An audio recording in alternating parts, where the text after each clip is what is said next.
Valeria era la fuerza de la naturaleza de Coyoacán, envuelta en el aroma a flor de cempasúchil y chile ancho. Su risa, dicen, era brillante como el sol en la Plaza Hidalgo, pero esta mañana, la risa estaba en pausa. Valeria, con sus trenzas oscuras, revisaba grabados antiguos en el taller de su tío, un anticuario con más secretos que libros. Estaba concentrada en un encargo especial. Tía Lupe me comentó que este cofre de mezquite es muy especial, Valeria, un encargo de Monterrey. Asegúrate de que ni el aire lo toque, le advirtió Sofía, su prima y ancla pragmática, mientras tomaba un atole de guayaba. Sofía recordaba siempre las citas y los números de cuenta. Valeria acarició la tapa del cofre con ese dibujo repetido, un quetzal volando hacia un eclipse. De repente, la mano de Valeria resbaló, un clic suave resonó, un compartimento oculto se deslizó. No había joyas, sino un rollo de papel amarillento atado con hilo rojo descolorido. «Órale», susurró, esto no era parte de la mercancía. Abrió el rollo, caligrafía elegante y, lo más intrigante, coordenadas geográficas de Zacatecas, la tierra de la plata. En ese instante, la campana de la entrada sonó con un tintineo violento. Era Ricardo. Él venía de Sinaloa, con una elegancia impecable pero con ojos que habían visto demasiadas noches sin luna. Era un coleccionista, o eso decía, con un interés desmedido en las piezas del tío. El papel ya estaba guardado en el bolsillo del mandil. «Valeria, mi vida», dijo Ricardo, con esa sonrisa que no la doblegaba, «busco a tu tío. ¿Ha llegado ya la pieza de Zacatecas?» Valeria lo miró fija. «¿Qué pieza?» «Específicamente. Busca, don Ricardo». «Zacatecas es un estado grande». Ricardo se acercó al cofre. «La que lleva el símbolo del quetzal. Es de suma importancia para un proyecto de restauración cultural. Mi interés es puramente histórico». La frase sonó hueca. Valeria amaba su historia, y su instinto gritaba peligro. Notó su anillo de obsidiana, la garra de Mictlantecutli, un símbolo de quienes buscan lo que no les pertenece. «El cofre está empacándose, don Ricardo. No está a la venta. Es un encargo», mintió Valeria, sintiendo el papel caliente en el bolsillo. Estaba claro. Ricardo buscaba el cofre y lo que ocultaba. Ricardo asintió, su sonrisa tensa. «Qué pena, chula. Espero que no lo pierdan en el camino. Hay cosas que son demasiado valiosas para un simple cartero». Se despidió, dejando una estela de perfume caro y una sensación de peligro inminente. Valeria esperó. Sofía se acercó, los ojos como platos. «¿Qué fue eso? Parecía que te iba a devorar». «No le preocupo yo, Sofía. Le preocupa esto», dijo Valeria, sacando el rollo. «Este cofre no iba a Monterrey. Ricardo no es coleccionista. Este papel habla de plata. Es el mapa de un tesoro, comadre». Sofía palideció al ver las coordenadas. «Valeria, esto es un lío de no creer. Tu tío te va a matar». Valeria, con un brillo de aventura en sus ojos morenos, guardó el mapa en su estuche de cuero, se ató el mandil a la cintura, lista para la batalla. «Nosotras somos mexicanas, Sofía. Los laberintos y los secretos están en nuestro ADN. Vamos a Zacatecas, y vamos a llegar antes que Ricardo». 2 horas después, Valeria y Sofía estaban en la Central del Norte, listas para abordar un autobús a Zacatecas. La mochila de Valeria era pequeña, llena de tortillas, queso panela, un machete que su abuelo le había regalado por si acaso y el mapa. Sofía llevaba lo esencial, cargadores, botiquín y un gran nerviosismo. «Valeria, siento que vamos a una película de ficheras pero con arqueología». ¿Llevaste tu navaja?, preguntó Sofía. Valeria se puso sus lentes de sol, disimulando su adrenalina. Silencio. Le dejé una nota al tío diciendo que era una emergencia familiar en Morelia. Nos dará un día de ventaja. Compraron los boletos en efectivo. Valeria sabía que, si Ricardo tenía contactos en la Ciudad de México, lo primero que haría sería rastrear transacciones bancarias o llamadas. Debían ser invisibles. Mientras esperaban, Valeria revisó a la gente. En estas situaciones, la gente normal nunca es normal. Vio a un hombre en una esquina que no se movía. Solo leía un periódico doblado. Su corbata era demasiado formal para un viaje en autobús. Cuando Valeria volteó a verlo, él bajó el periódico. El rostro no era familiar, pero sus ojos sí transmitían algo, una fría profesionalidad. Era el tipo de persona que Ricardo contrataría. Se sentaron al fondo del autobús. Mientras Sofía intentaba dormir, Valeria desdobló el mapa. El texto no era solo coordenadas. Había fechas, escritas en un español arcaico y lleno de referencias religiosas. En el tiempo de la Virgen de la Soledad y la luna de 3/4. El mensaje indicaba que el tesoro solo era accesible durante un periodo lunar específico. Esto les daba una ventana de tiempo muy estrecha. El autobús se detuvo en una gasolinera a mitad del camino. Valeria y Sofía bajaron por un café y unos churros. Mientras esperaban, Valeria escuchó una conversación en la mesa de al lado. Eran dos hombres que hablaban por teléfono, usando claves. El cliente quiere la plata antigua. El envío debe ser interceptado antes de llegar a la mina grande. El hombre de la corbata los sigue de cerca. Valeria sintió un escalofrío. El hombre del periódico en la terminal estaba trabajando.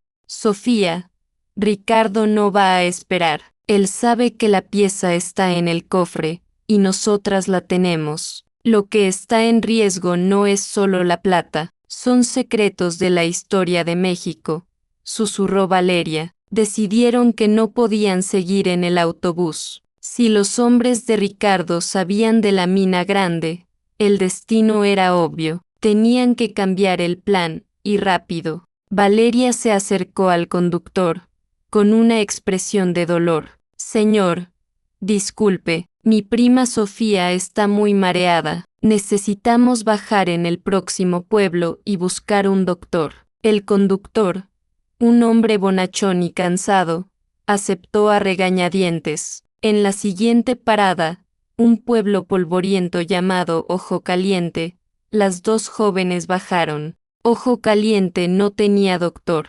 tenía una gasolinera, una tienda de abarrotes y una iglesia colonial. Ahora sí. ¿Qué hacemos, capitana?, preguntó Sofía, sintiendo que el sol de la tarde les quemaba la piel. Valeria sacó el mapa. Si no podían ir directamente a Zacatecas capital, tenían que acercarse por caminos menos vigilados. Necesitaban un vehículo. Entraron en la tienda de abarrotes. El dueño, un señor de bigote amable llamado Don Pedro, les ofreció agua fresca. Valeria preguntó si conocía a alguien que rentara un coche. Don Pedro se rió. Aquí no hay eso, mija, pero mi sobrino Pancho regresa de sembrar mañana, te puede llevar. Pero hoy, solo su vieja camioneta La Cucaracha está disponible. Valeria no lo dudó. La Cucaracha resultó ser una vieja camioneta Ford de los años 70, color turquesa descolorido, con un motor que tosía como un fumador empedernido. Don Pedro les dio las llaves y un consejo: si se calienta mucho, échenle agua al radiador, y no corran en la terracería, chamacas. Valeria, al volante, sintió la libertad. Sofía, aferrada al asiento, parecía rezar un rosario mental. Valeria ajustó el mapa y el volante. Dejaron atrás la carretera principal, tomando un desvío hacia una ruta de terracería que serpenteaba a través de cañones secos y cactus imponentes. La ruta marcada en el rollo no llevaba a la capital, sino a un área minera abandonada, conocida como las Cuevas del Diablo. El mapa indicaba un punto cerca de un pueblo casi fantasma, Sombrerete. Si Ricardo ya sabe que vamos a la mina grande, nosotras debemos ir a la mina vieja para luego brincar, explicó Valeria, forzando la palanca de cambios. De repente, Sofía gritó, Valeria, por el espejo, ¿ese no es el hombre de la corbata? Está en un coche negro, atrás de la polvareda. El espía de Ricardo había sido más rápido de lo que esperaban. No habían despistado a nadie. Valeria pisó el acelerador, haciendo que la cucaracha rugiera. El coche negro era un modelo reciente, con tracción en las 4 ruedas, ideal para la terracería. Los kilómetros se convertían en una nube de polvo que apenas ocultaba su posición. ¡Agárrate! Sofía, demostraremos por qué los coches viejos son aguantadores, gritó Valeria, esquivando un peñasco con una maniobra brusca. No podemos huir para siempre, Valeria. El coche de él es más rápido, analizó Sofía, sin dejar de mirar hacia atrás. Valeria miró su mochila, sacó el machete de su abuelo, envuelto en un trapo. Vamos a hacer un desvío hacia el arroyo seco. Cuando él se acerque lo suficiente, vamos a dejarle un regalo. Era una locura, pero en el desierto zacatecano, las reglas de la ciudad no aplicaban. Valeria vio una curva pronunciada al borde de un barranco poco profundo. Redujo la velocidad bruscamente, amagando con detenerse. El coche negro, pensando que ellas se habían rendido, aceleró para alcanzarlas. Justo antes de que el coche estuviera a 10 metros,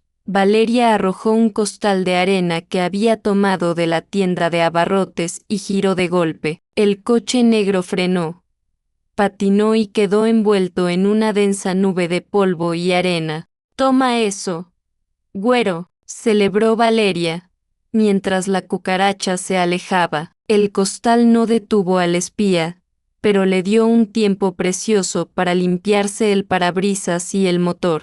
Las dos respiraron hondo. Estaban ganando, pero la presencia de Ricardo se sentía cada vez más cerca. Tenían que llegar a Sombrerete antes de la medianoche. Sofía revisó el mapa de nuevo. Valeria, el mensaje de la Virgen de la Soledad. Estamos cerca de su festividad, y la luna de 3/4 es esta noche. El tiempo se había agotado. Si el tesoro solo era accesible por un evento astronómico, esa noche era la única oportunidad. Ricardo también lo sabría. La carrera no era solo por la distancia, sino contra el reloj lunar. De repente, la radio de la cucaracha, que solo emitía estática, captó una señal clara. Era la voz de Ricardo. No la dejes llegar a la Hacienda de Plata. Repito, la Hacienda de Plata es la clave. Valeria y Sofía se miraron. Habían estado concentradas en las minas. La Hacienda, un lugar conocido por haber sido el centro de operaciones de un virrey en el siglo XVII. El laberinto era más grande de lo que pensaban. La Hacienda de Plata. ¿Por qué mi tío nunca habló de ella?, murmuró Valeria, conduciendo ahora con una precisión tensa. Sofía buscó rápidamente en su celular que aún tenía señal milagrosamente. La hacienda era famosa, pero inaccesible. Estaba en ruinas, propiedad privada y, según las leyendas locales, embrujada por los espíritus de los mineros explotados. Un lugar perfecto para esconder algo. El sol se había puesto, y el cielo zacatecano se encendió con 1.000.000 de estrellas, incluyendo la luna casi llena. Valeria y Sofía se detuvieron para reabastecer el radiador. Sacaron linternas, agua y se pusieron ropa oscura. El enfrentamiento era inminente, y necesitaban camuflarse. Esto se siente como una misión secreta, mi comadre, dijo Sofía, ajustándose una bandana en la cabeza. Valeria miró el anillo de Ricardo en su mente, la garra de Mictlantecutli. Ese símbolo no buscaba plata por dinero, buscaba poder sobre el pasado y, por ende, sobre el futuro. La plata es solo un medio, Sofía. El tesoro es lo que esa plata representa, un secreto ancestral que no debe caer en manos de gente como Ricardo, afirmó Valeria, encendiendo el motor de la cucaracha por última vez en esa noche. Llegaron a un camino de piedra rodeado por altos muros. La hacienda de plata era imponente, incluso en ruinas. La entrada principal estaba protegida por un enorme portón de hierro oxidado y cadenas. La camioneta no podía pasar.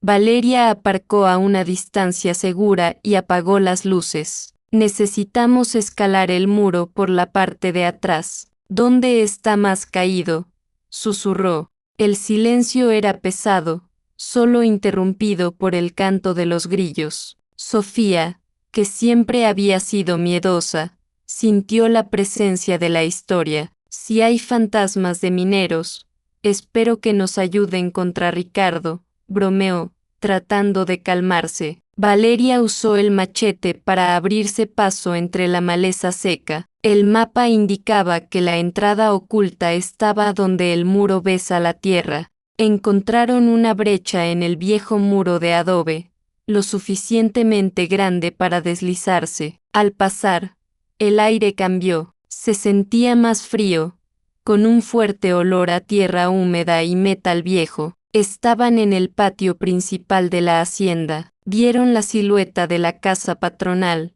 enorme y oscura, bajo la luz de la luna, y vieron algo más, un coche negro. El espía había llegado antes. Cuando llegaron al centro del patio, Ricardo estaba de pie sobre las ruinas de la fuente. No estaba solo. El hombre de la corbata estaba con él, armado. Ricardo tenía el rollo de Valeria en sus manos. ¡Qué persistente, Valeria! Sabía que vendrías. Una mujer tan apasionada por la historia mexicana no dejaría un mapa así en manos de un simple cartero, dijo con una sonrisa. ¿Cómo supiste que tenía el mapa?, exigió Valeria. Ricardo acarició el anillo de obsidiana. Tu tío es un anticuario, pero yo soy su mejor cliente y su socio en ciertas transacciones. Él me informó de la existencia del cofre. No sabía del rollo,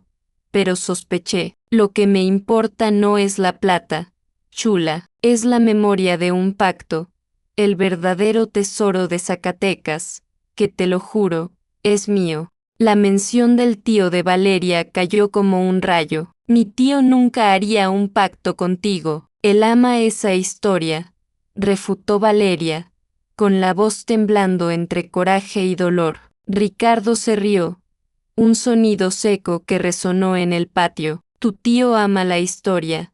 Sí, pero ama más la comodidad. Me vendió la información que faltaba para descifrar dónde estaba este tesoro. Él es solo un peón, igual que tú. Valeria no lo pensó dos veces. Se lanzó hacia Ricardo, no a pelear, sino a recuperar el rollo. Usó toda su agilidad para esquivar un empujón de Ricardo y, con un tirón firme, arrancó el papel de sus manos. Ricardo, furioso, gritó órdenes al hombre de la corbata, que aún estaba recuperándose del resbalón. El mapa de Zacatecas, el laberinto de plata, estaba de nuevo en manos de su legítima protectora. Con el mapa a salvo, Valeria se dio cuenta de un detalle que Ricardo no había visto.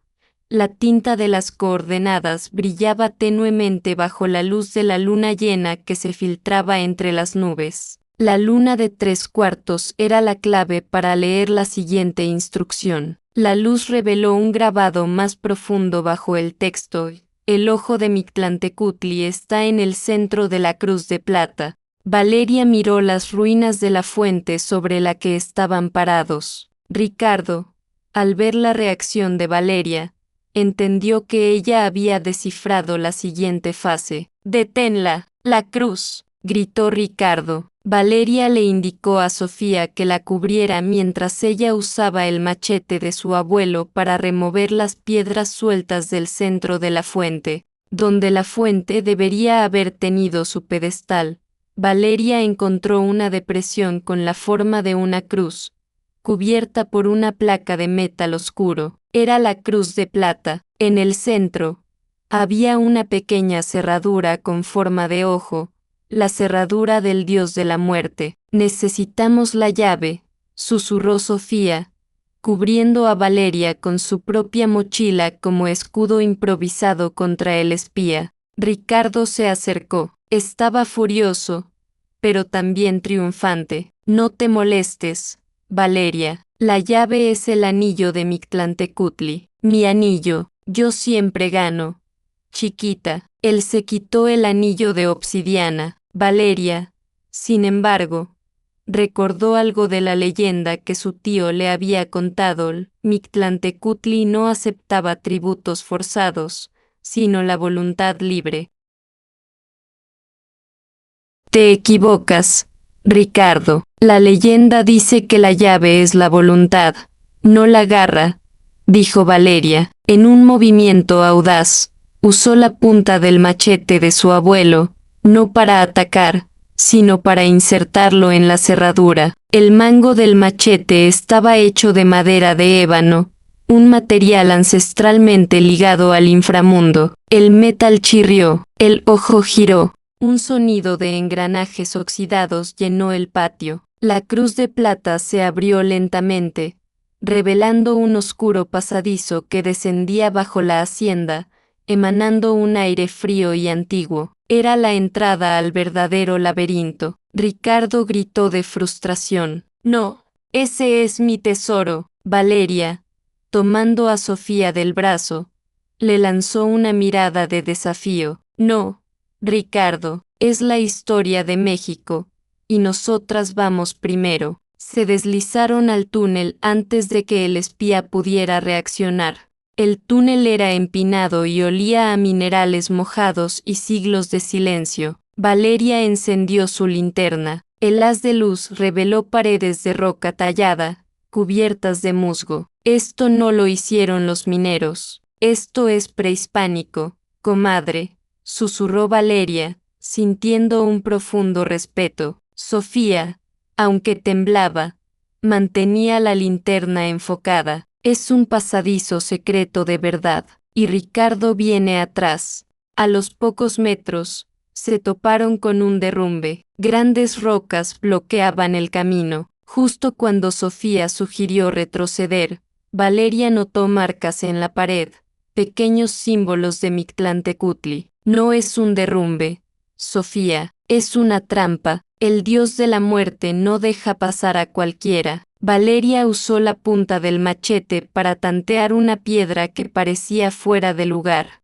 Al tocar la piedra marcada, un mecanismo chirrió. Una sección de la pared se abrió revelando un camino alterno. La trampa les había forzado a desviarse, pero el mapa en la mente de Valeria les indicaba que iban bien. La primera prueba, equilibrio. Quien busca poder sin respeto, se queda atrapado, reflexionó Valeria, cerrando la puerta detrás de ellas. El ruido de los pasos de Ricardo comenzó a filtrarse desde el túnel principal. El desvío las condujo a un amplio salón subterráneo. En el centro, había 7 aperturas, 7 cuevas, y en cada una, un pequeño nicho contenía un artefacto, un fragmento de cerámica, un pedazo de carbón, una semilla. El ambiente era de profundo misticismo. Sofía jadeó. 7 caminos.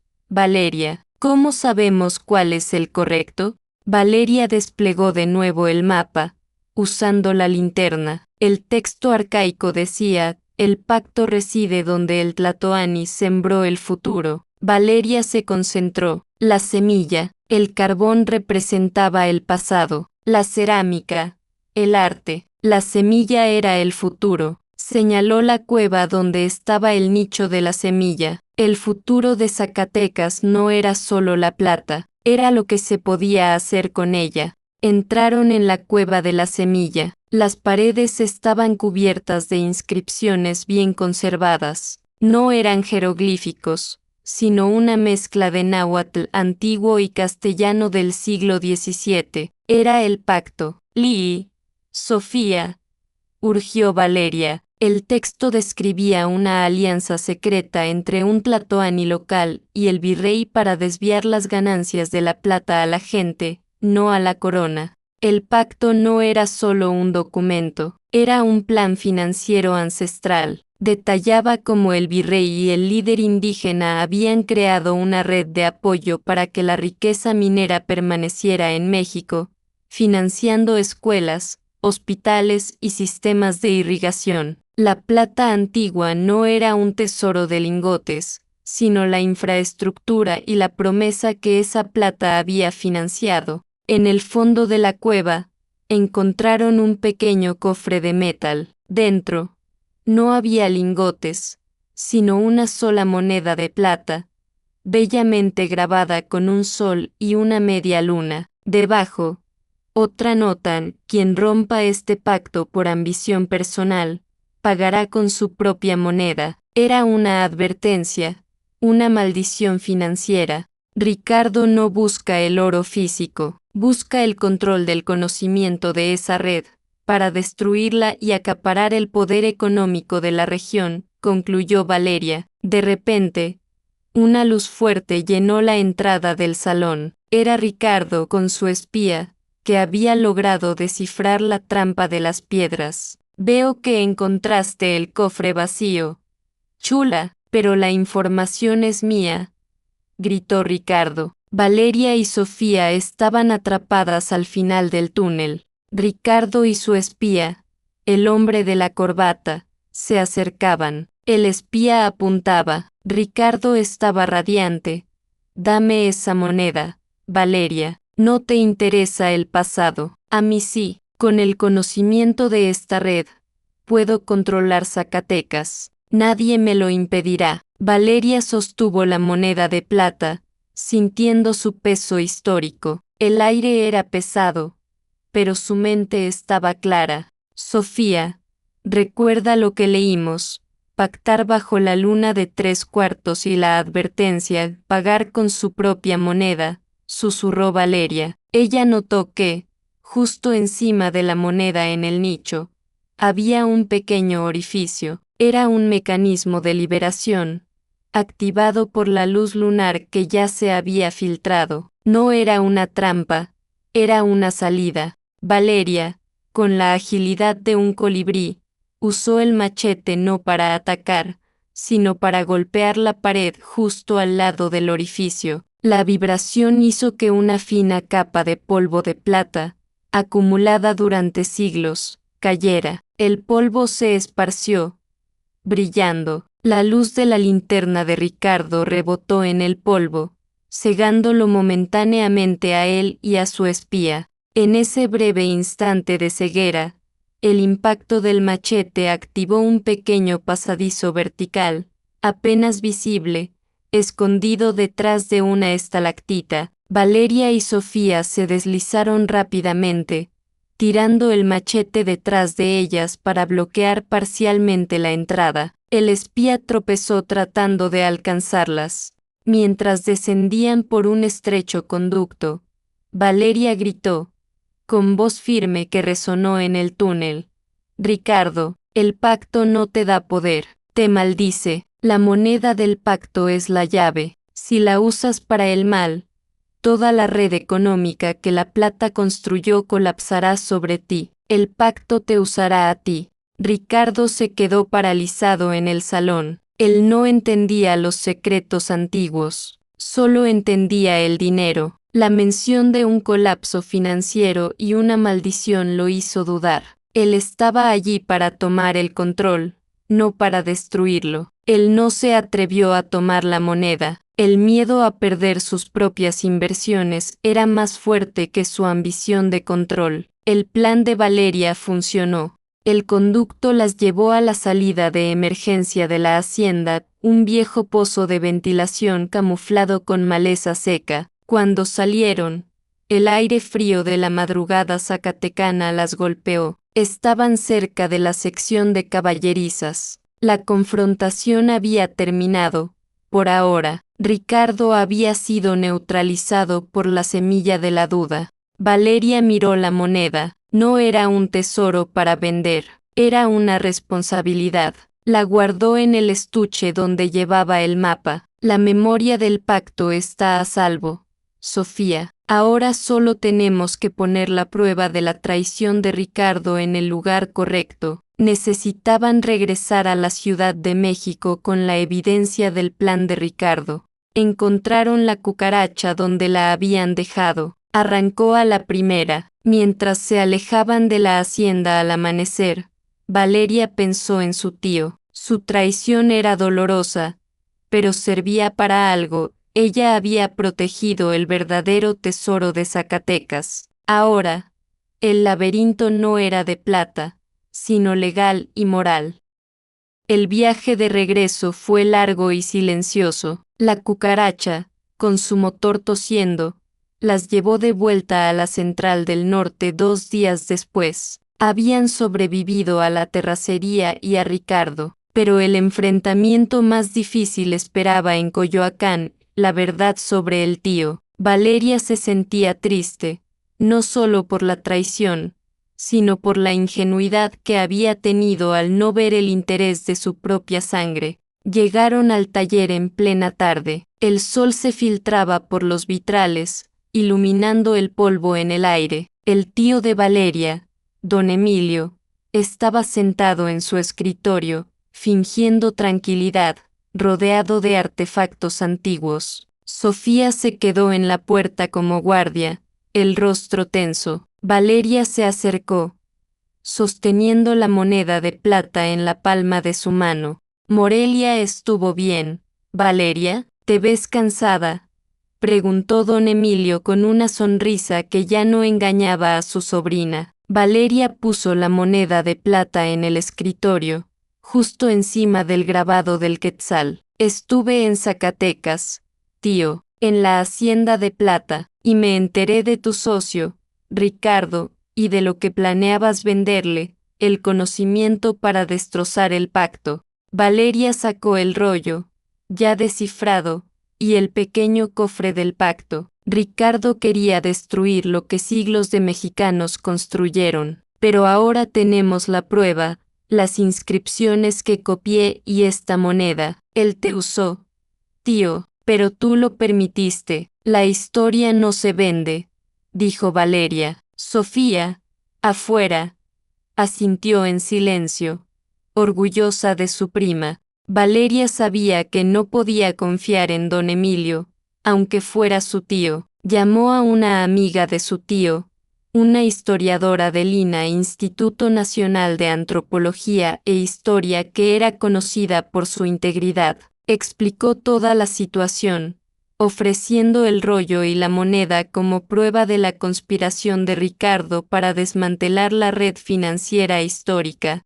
La historiadora de Lina movilizó a las autoridades. Con la evidencia de la moneda y las copias de las inscripciones del pacto, se emitió una orden de arresto contra Ricardo. Él fue encontrado en Zacatecas, tratando de localizar la entrada del túnel. Su ambición le había costado su libertad y su reputación. El laberinto de plata había terminado, pero el legado del pacto se salvó. Don Emilio perdió su taller y su reputación. No fue a la cárcel, pero la vergüenza fue suficiente castigo. Se fue de Coyoacán, dejando una nota a Valeria.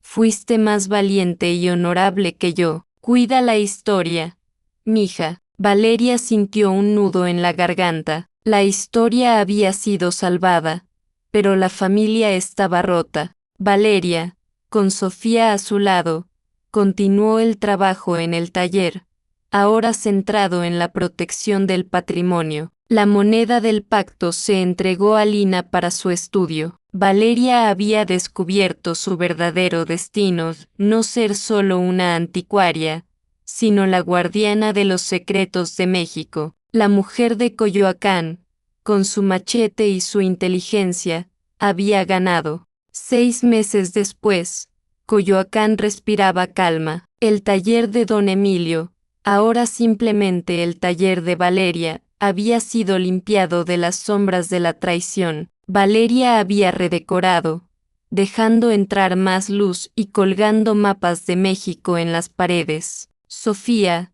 convertida oficialmente en su gerente de logística e investigadora adjunta, se ocupaba de la parte legal, asegurando que todos los artefactos fueran legítimos y rastreables. Elina le había dado a Valeria un reconocimiento discreto por la protección del pacto. Ella entendió que la verdadera victoria no era el aplauso, sino la responsabilidad. La memoria de un pacto no era un objeto, era la conciencia de que la prosperidad de México debía ser para todos, como lo habían planeado aquel Tlatoani y el virrey siglos atrás. Ella se convirtió en la voz discreta de esa conciencia. El machete de su abuelo colgaba ahora con honor en la pared, junto a una copia del mapa de Zacatecas. Ya no era una herramienta de defensa, sino un símbolo de la voluntad mexicana para proteger su historia. Valeria a veces tocaba el mango de ébano, recordando el frío de Zacatecas y el miedo que había vencido con astucia. Ricardo enfrentó cargos por intento de fraude y conspiración contra el patrimonio nacional. Su anillo de obsidiana, la garra de Mictlantecutli, fue confiscado como evidencia de su obsesión por el poder. Irónicamente, al intentar controlar la red de la plata antigua, había caído en la trampa de la moneda del pacto. Su ambición lo había llevado a pagar con su propia libertad y futuro. Sofía y Valeria a menudo discutían sobre la paradoja del tesoro. La plata estaba ahí, Valeria, pero Ricardo no la vio, solo vio el control, dijo Sofía un día. Valeria respondió: el tesoro no era la plata, comadre, eran las escuelas, los caminos y la irrigación que esa plata había financiado. El valor no es el mineral, sino el beneficio social que generó. Valeria sabía que la amenaza no terminaba con Ricardo. Siempre habría gente buscando explotar la historia y la riqueza de México, pero ahora ella estaba preparada. Ya no era la ingenua de Coyoacán, era una guardiana con experiencia, conectada con historiadores y arqueólogos. El taller era ahora un pequeño centro de resistencia cultural. Un día, mientras revisaba una caja de libros viejos, Valeria encontró un pequeño grabado de un mapa de Yucatán. No era un mapa de tesoros, sino un mapa de rutas comerciales mayas. Sonrió, sabía que su laberinto de plata era solo el comienzo. México era inmenso, lleno de historias esperando a ser protegidas. Valeria se puso de pie, mirando hacia la plaza. El sol estaba en su punto. Estaba orgullosa de ser mexicana y de la riqueza de su cultura. Ella no huiría de los secretos ni de las amenazas. Su lugar estaba aquí, en el corazón de Coyoacán, defendiendo el legado de su tierra. ¿Lista para revisar el inventario, jefa?, preguntó Sofía. Valeria sonrió, atándose el mandil. Lista, pero primero, vamos a revisar este mapa de Yucatán. Huele a que tiene más secretos que el de Zacatecas. El corazón de la Malinche,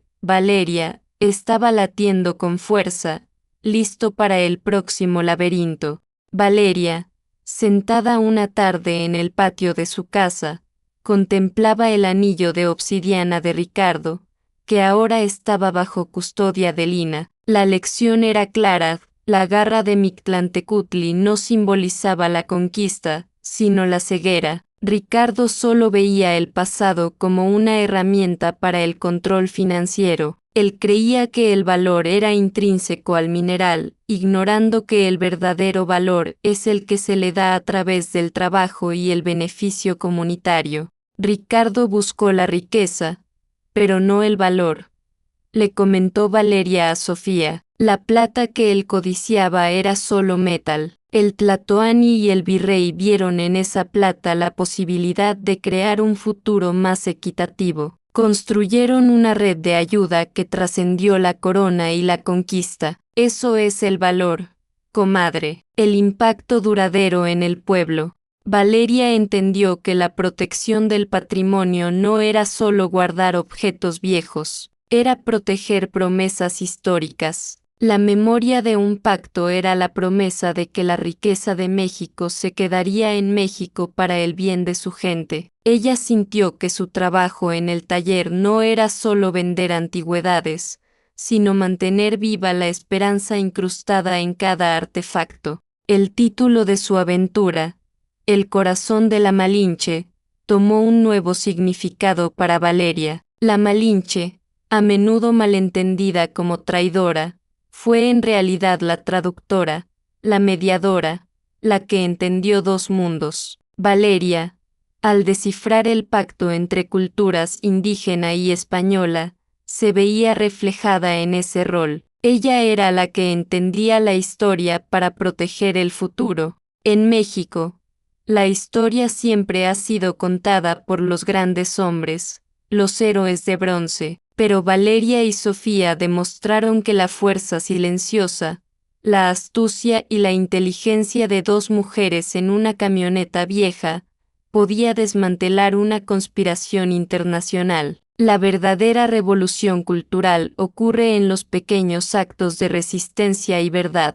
Zacatecas, la tierra de la plata, había enseñado a Valeria que la historia es un laberinto. No es lineal ni está escrita en un solo libro, está oculta en las coordenadas, en los símbolos lunares, y en la voluntad grabada en la madera y el metal. El laberinto era una prueba, solo aquellos con amor verdadero por México, no por su riqueza, podían llegar al final. La moneda del pacto, ahora en exhibición temporal en un museo local, se convirtió en un faro. Valeria visitó el museo y vio cómo la gente la miraba, no como una pieza de numismática, sino como un símbolo de la lucha por la justicia económica. El mensaje de Zacatecas resonaba: el bien común siempre debe prevalecer sobre la ambición individual. Valeria nunca planeó ser una heroína, ella solo quería cuidar el taller de su tío, pero el destino la llamó a ser guardiana. Y ella respondió, su amor por los grabados,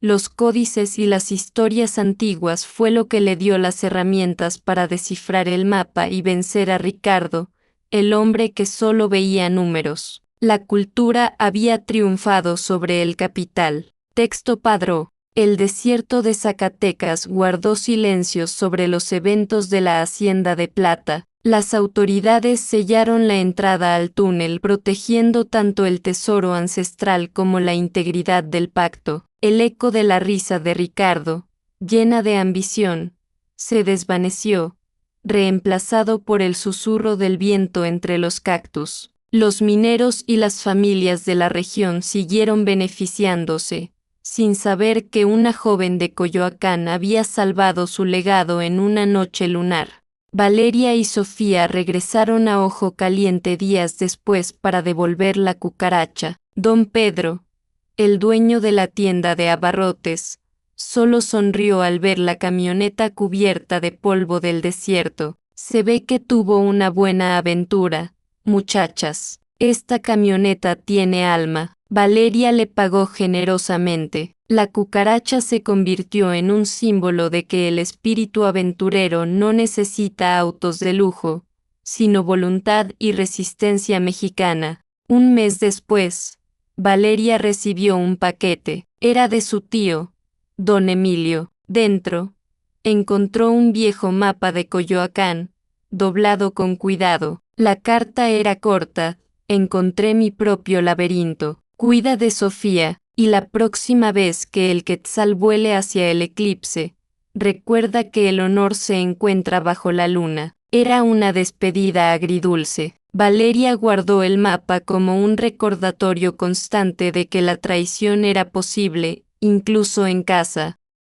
Valeria entendió que su rol no era ser una figura pública, sino la guardiana silenciosa. El machete de su abuelo colgaba en la pared no como un adorno, sino como un recordatorio. La historia de México no solo se escribe con pluma, sino también con el filo de la voluntad para defender lo justo. Ella, la mujer del barrio, era ahora la última línea de defensa de un legado de siglos. El nuevo mapa de Yucatán, con sus rutas mayas, esperaba. Valeria no buscaba la riqueza de jade o plumas, buscaba la sabiduría de las antiguas rutas de comercio. Ricardo buscaba el oro, Valeria buscaba el conocimiento. Su siguiente laberinto no sería el de plata, sino el de la piedra y el tiempo. Una nueva aventura se cernía sobre el horizonte de su nuevo taller. Valeria miró el grabado en el cofre que había iniciado todo, el Quetzal volando hacia el eclipse. El Quetzal representa la libertad y la luz. El eclipse, el secreto y la oscuridad. La historia era un ciclo eterno entre la revelación y el ocultamiento, la ambición y la protección, y en ese ciclo, Valeria había encontrado su lugar, equilibrar la luz y la sombra. Su historia no era solo suya, era la historia del corazón de México, valiente, resiliente y astuto, el que usa un machete como llave y una camioneta vieja como escape. La mujer mexicana, llena de coraje y picardía, había demostrado que la verdadera fuerza está en la conexión con las raíces. Ella era el espíritu indomable de la Malinche, pero con su propia voz. Valeria cerró el taller. La campana tintineó suavemente. Mañana, la aventura continuaría, pero por ahora, la guardiana de la memoria del pacto descansaría en su casa de Coyoacán, bajo el cielo estrellado de la Ciudad de México. Ella había salvado un tesoro invaluable, la creencia en que un México más justo es posible, y ese, mira, era el final más épico de todos. En el fondo, Valeria sabía que el laberinto de plata era un eje que conectaba el pasado prehispánico, el virreinato y el México moderno. Zacatecas no era solo un depósito de mineral, era un símbolo de la lucha constante por determinar quién controla la riqueza de la tierra. Quienes buscan el poder superficial, como Ricardo, solo ven el metal. Quienes buscan la verdad, como Valeria, encuentran la memoria, la justicia y la dignidad grabada en cada piedra. El Tlatoani y el virrey, al crear el pacto, no enterraron un tesoro, sembraron una semilla de conciencia social y equidad, y Valeria, al protegerla, se aseguró de que esa semilla siguiera floreciendo. La plata se extrajo y se usó, pero la estructura de apoyo que creó la promesa de un mejor futuro es el verdadero tesoro que resistió a la ambición y al tiempo. La obsidiana es un espejo. Ricardo solo vio en ella su propio reflejo de avaricia. Valeria vio un espejo de la historia mexicana, bella, afilada y llena de secretos. El verdadero poder no residía en el control de la obsidiana, sino en la humildad para entender el mensaje que la historia le susurraba. El corazón de la Malinche no era una reliquia,